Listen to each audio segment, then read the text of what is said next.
नमस्कार, न्यूज के इकलौते फैमिली शो न्यूज की पाठशाला में आप सभी का बहुत स्वागत। मैं हूं सुशांत सिन्हा। ये वो पाठशाला जहां सबकी क्लास लगती है। और सबसे पहले आपको बता दूं कि आज पाठशाला में क्या क्या है और कौन कौन सी क्लास लगेगी। नरेंद्र मोदी और अमित शाह दोनों फुल फायर मोड में हैं। राहुल की मोहब्बत की दुकान का कस्टमर पाकिस्तान निकला क्या? कश्मीर में मोदी की हार और कांग्रेस की जीत की दुआएं पाकिस्तान क्यों मांग रहा है? कश्मीर में पत्थरबाजी बंद, लेकिन अब महाराष्ट्र के पत्थरबाजों का इलाज कैसे शुरू हुआ है? और गणपति विसर्जन पर पत्थर बरसाने वालों का किसने कायदे से इलाज किया है, आज आपको यह भी दिखाऊंगा। साथ ही यूपी में भयंकर बवाल मचा हुआ है बॉस उपचुनाव के पहले।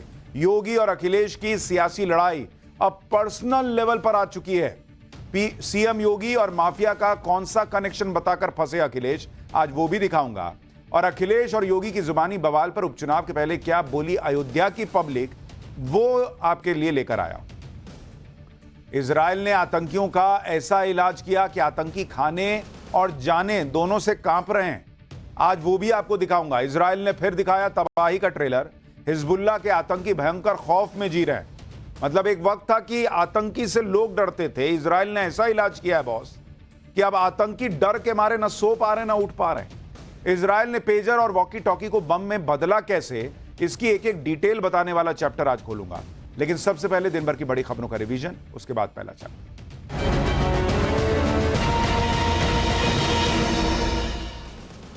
प्रधानमंत्री नरेंद्र मोदी को लिखे मल्लिकार्जुन खड़गे के पत्र का आज बीजेपी अध्यक्ष जेपी नड्डा ने जवाब दिया। जेपी नड्डा ने मल्लिकार्जुन खड़गे को लिखा कि सोनिया गांधी से लेकर राहुल गांधी तक ने प्रधानमंत्री मोदी पर आपत्तिजनक बयानबाजी की है। सोनिया गांधी ने उन्हें मौत का सौदागर कहा था, तो राहुल गांधी ने कई बार पीएम का अपमान किया और ओबीसी समुदाय को चोर तक कहा था। इसके साथ ही जेपी नड्डा ने लिखा कि आप एक फेल प्रोडक्ट का बचाव कर रहे हैं। हरियाणा चुनाव के लिए बीजेपी अध्यक्ष जेपी नड्डा ने आज पार्टी का संकल्प पत्र जारी किया। बीजेपी ने हरियाणा के लिए 20 सूत्री कार्यक्रम पेश किया। संकल्प पत्र जारी करते हुए सीएम नायब सिंह सैनी ने कहा कि 2014 और 2019 में बीजेपी को घोषणा पत्र जो लाई थी उसके सभी वादे पूरे किए, अब नए वादे भी पूरे करेंगे। वहीं बीजेपी अध्यक्ष जेपी नड्डा ने कहा कि कांग्रेस का घोषणा पत्र छलावा है, क्योंकि हरियाणा की तस्वीर बीजेपी ने बदली। दिल्ली की मुख्यमंत्री चुनी गई आतिशी ने 21 सितंबर को अपने कैबिनेट के साथ सीएम पद की शपथ लेंगी। आतिशी के कैबिनेट में मुकेश अहलावत नया चेहरा होंगे। मुकेश अहलावत मंत्री राजकुमार आनंद की जगह लेंगे। आतिशी कैबिनेट में गोपाल राय, कैलाश गहलोत, सौरभ भारद्वाज और इमरान हुसैन मंत्री पद पर बरकरार रहेंगे, जबकि अभी तक 7वें मंत्री के नाम की घोषणा नहीं की गई है। वहीं अरविंद केजरीवाल 20 सितंबर से हरियाणा में चुनाव प्रचार शुरू करेंगे। तिरुपति मंदिर के लड्डू में चर्बी मिले होने की पुष्टि हुई है। नेशनल डेयरी डेवलपमेंट बोर्ड ने खुलासा किया है कि मंदिर के लड्डू बनाने में फिश ऑयल का इस्तेमाल हुआ। इससे पहले आंध्र प्रदेश के सीएम चंद्रबाबू नायडू ने आरोप लगाया था कि वाईएसआर कांग्रेस की पिछली सरकार के दौरान तिरुपति मंदिर के लड्डू बनाने के लिए जानवरों की चर्बी का इस्तेमाल हो रहा था। नायडू ने कहा कि पिछले 5 सालों में वाईएसआर कांग्रेस पार्टी के नेताओं ने तिरुमला की पवित्रता को कलंकित किया। वहीं जगनमोहन रेड्डी की पार्टी ने इन आरोपों को खारिज कर दिया है और इसे दुर्भावना से पूर्ण बताया। सलमान खान के पिता सलीम खान को एक बार फिर लॉरेंस बिश्नोई के नाम पर धमकी दी गई है। सलीम खान को धमकी तब दी गई जब वो मॉर्निंग वॉक पर निकले थे। स्कूटी पर बुर्का पहनकर आई महिला ने सलीम खान को लॉरेंस बिश्नोई के नाम से धमकाया और फरार हो गई। हालांकि मुंबई पुलिस ने धमकी देने वाली महिला समेत 2 लोगों को कुछ ही देर में अरेस्ट कर लिया। पुलिस पूछताछ में दोनों आरोपियों ने बताया कि उनका बिश्नोई गैंग से कोई लिंक नहीं है, वो सिर्फ शरारत कर रहे थे। बिहार के नवादा में दलित बस्ती में हुए अग्निकांड के मामले में सियासत शुरू हो गई है। पुलिस ने 15 आरोपियों को गिरफ्तार कर लिया है, जबकि सीएम नीतीश कुमार ने भी सख्त एक्शन लेने के निर्देश दिए हैं। वहीं आरजेडी नेता तेजस्वी यादव ने कहा कि प्रधानमंत्री मोदी का मौन बड़े षड्यंत्र पर स्वीकृति की मोहर है, जबकि राहुल गांधी ने सोशल मीडिया पोस्ट में लिखा कि बीजेपी एनडीए के नेतृत्व में अराजक तत्व शरण पाते हैं, लेकिन प्रधानमंत्री इस मामले पर मौन है।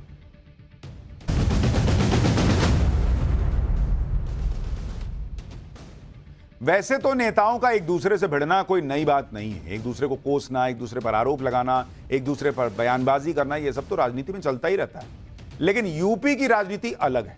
यहां आजकल कुछ ऐसा हो रहा है जिसके बारे में कोई सोच भी नहीं सकता था कि मामला बॉस यहां तक पहुंच जाएगा। मुख्यमंत्री योगी आदित्यनाथ और पूर्व मुख्यमंत्री अखिलेश यादव के बीच बात इतनी बिगड़ गई है कि दोनों एक तरफ से एक दूसरे के खिलाफ ताबड़तोड़ बयान दे रहे हैं और ऐसे बयान आ रहे हैं जिससे लगता है कि मामला कुछ ज्यादा ही पर्सनल लेवल पे चला गया है। क्योंकि अखिलेश यादव ने सीएम योगी पर पर्सनल अटैक करते हुए कह दिया कि मठाधीश और माफिया में ज्यादा अंतर नहीं है। इस पर सीएम योगी ने पलटवार करते हुए कह दिया कि जो माफिया के सामने नाक रगड़ता है वो संत परंपरा को माफिया कहता है। इसके बाद अखिलेश भी बोल पड़े कि मेरी तस्वीर देख लो, उनकी तस्वीर देख लो, माफिया कौन लगेगा बता दो। मतलब पर्सनल लेवल पे चेहरा कैसा है, किसका व्यवहार कैसा है, इस लेवल पे बयानबाजी होने लगी। और एक आदमी मुख्यमंत्री है और एक आदमी पूर्व मुख्यमंत्री। इतना बवाल दोनों के बीच मचा हुआ है। लेकिन यह तो सिर्फ एक ट्रेलर है। इस भयंकर लड़ाई की पूरी पिक्चर बाकी है, क्योंकि योगी और अखिलेश के बीच ऐसी ऐसी बातें हो रही हैं जो किसी ने आज तक नहीं सुनी। पहले आप इन बयानों की एक झलक देखिए, जिन बयानों से यूपी की राजनीति धधक रही है। फिर आपको आगे इस सबसे बड़ी टक्कर से निकलती और चिंगारियां भी दिखाऊं।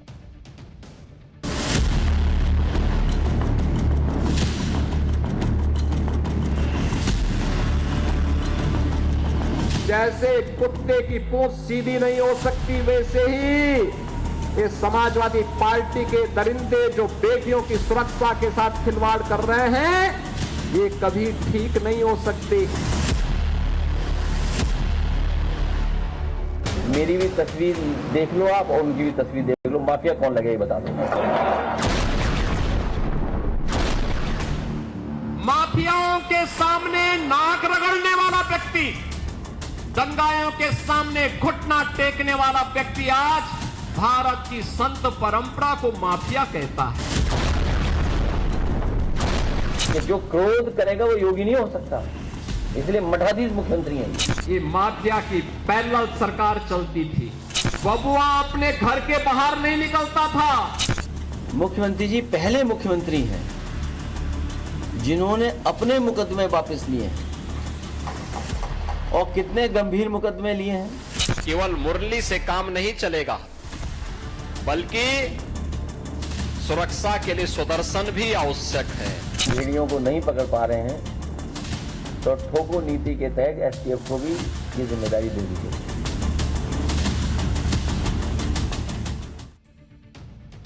वैसे तो योगी और अखिलेश का यह टकराव पिछले 7-8 साल से चल रहा है। शुरुआत में जब योगी आदित्यनाथ यूपी में उभरे तो उन्होंने यूपी में सबकी सियासी मार्केट डाउन कर दी। 7-8 साल से यूपी में एक ही नाम चल रहा है और वो है योगी आदित्यनाथ। लेकिन जब से अखिलेश ने लोकसभा चुनाव में सबको चौंकाकर अपनी राजनीति को रिचार्ज किया, तब से सीएम योगी के खिलाफ उनकी लड़ाई में जान आ गई और अब वो सीएम योगी से सीधी टक्कर ले रहे हैं। लेकिन इस टक्कर में सीएम योगी और अखिलेश के बीच ऐसी लड़ाई छिड़ जाएगी जो पहले कभी किसी ने देखी नहीं, ये कोई सोच भी नहीं सकता। ऐसा क्यों हो रहा है, इसके पीछे वजह तो कई हैं और मुद्दे भी कई हैं जो इस लड़ाई का बहाना बन रहे हैं। लेकिन यह लड़ाई जो शुरू हुई है उसमें हाल फिलहाल का सबसे बड़ा मुद्दा यूपी में हुआ एक एनकाउंटर है। इस एनकाउंटर को लेकर अखिलेश कई दिनों से हमलावर हैं। आरोप लगा रहे हैं कि यूपी में जाति देखकर जान ली जाती थी। एनकाउंटर का यह मामला जौनपुर के मंगेश यादव का है, जिस पर आरोप है कि वो यूपी के सुल्तानपुर में एक सर्राफा दुकान में पड़ी डकैती में शामिल था। इसी डकैती के केस में मंगेश यादव का यूपी एसटीएफ ने एनकाउंटर कर दिया। लेकिन अखिलेश ने सवाल उठा दिए कि मंगेश यादव को क्या इसलिए एसटीएफ ने मार दिया कि वो दूसरी जाति का था, जबकि इसी केस में शामिल दूसरे बदमाश जो अलग जाति के थे उनको सरेंडर करने का मौका दिया गया। इसी एनकाउंटर को लेकर अखिलेश इतने हमलावर हुए कि यूपी एसटीएफ को स्पेशल ठाकुर फोर्स बताने लगे और सीएम योगी के लिए कह दिया कि मठाधीश और माफिया में ज्यादा अंतर नहीं होता। आज योगी ने इसी बात का जवाब दिया और वो भी अयोध्या से। सुनिए अखिलेश ने क्या कहा था और योगी ने इसका क्या जवाब दिया। आज मठाधीश और माफिया में कोई ज्यादा फर्क नहीं होता है।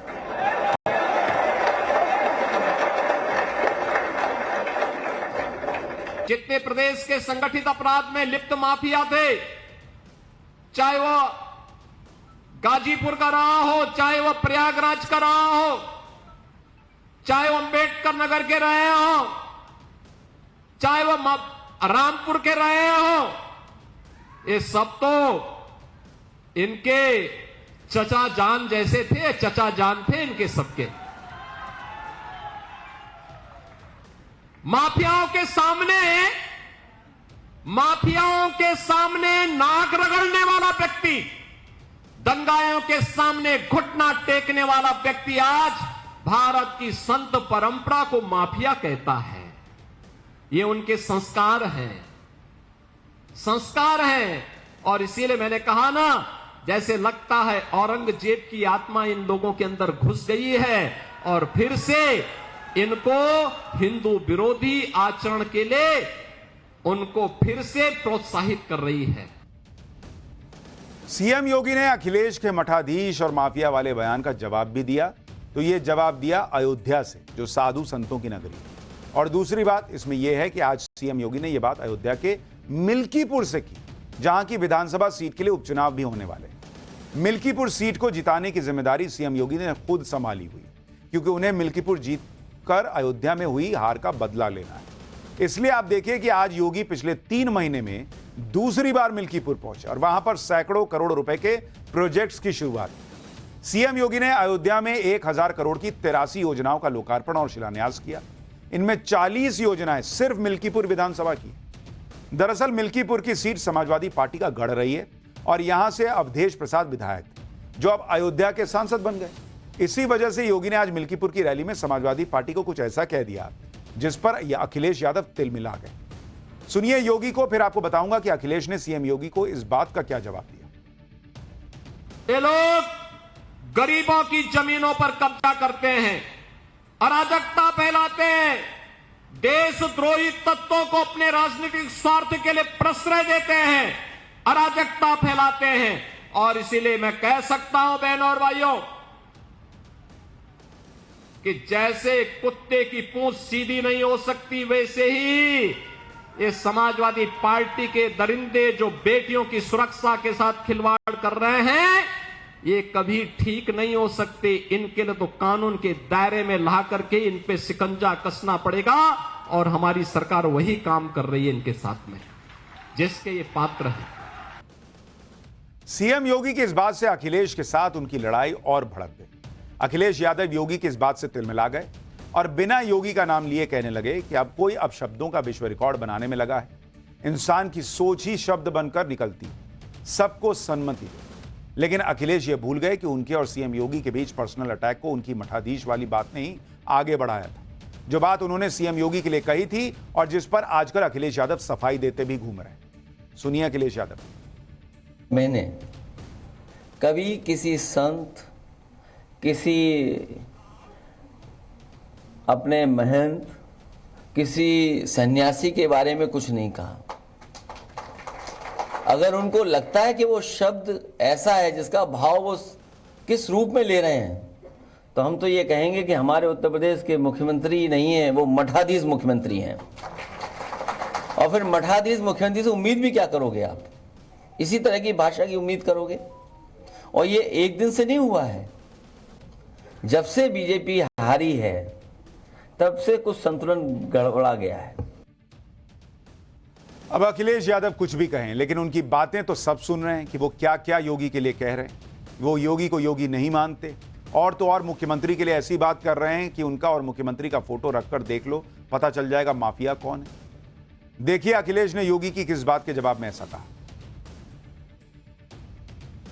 आप देखिए, मेरी भी तस्वीर देख लो आप और उनकी भी तस्वीर देख लो, माफिया कौन लगे बता दो। एक तस्वीर उनकी रखी, एक तस्वीर हमारी रखी, दोनों में कौन क्या लग रहा है बता दो आप। दोबारा क्यों बुलवाते हो बात? नहीं, और मुकदमे कितने उनके ऊपर सोचिए आप, कितने मुकदमे रहे उनके ऊपर और कितनी गंभीर धाराओं के मुकदमे हैं उनके ऊपर।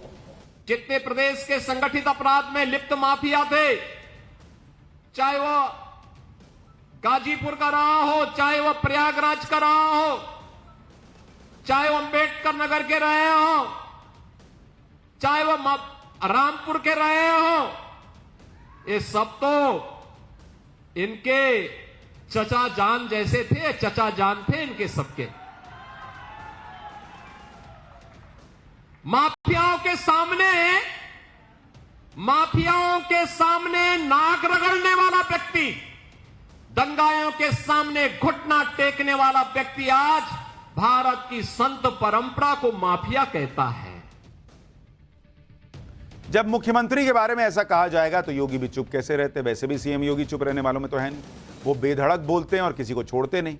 जब अखिलेश यादव सीएम योगी के लिए कह रहे हैं कि वो योगी को योगी नहीं मानते क्योंकि वो योगी नहीं क्रोधी हैं, तो सीएम योगी ने भी हिसाब चुकता कर दिया और अखिलेश के लिए कह दिया कि 2017 से पहले यूपी में माफियाओं की सरकार चलती थी और बबुआ घर से निकलता नहीं था, 12 बजे तो सोकर उठता था। देखिए योगी और अखिलेश की भयंकर लड़ाई किस लेवल पे चलती चली जा रही है।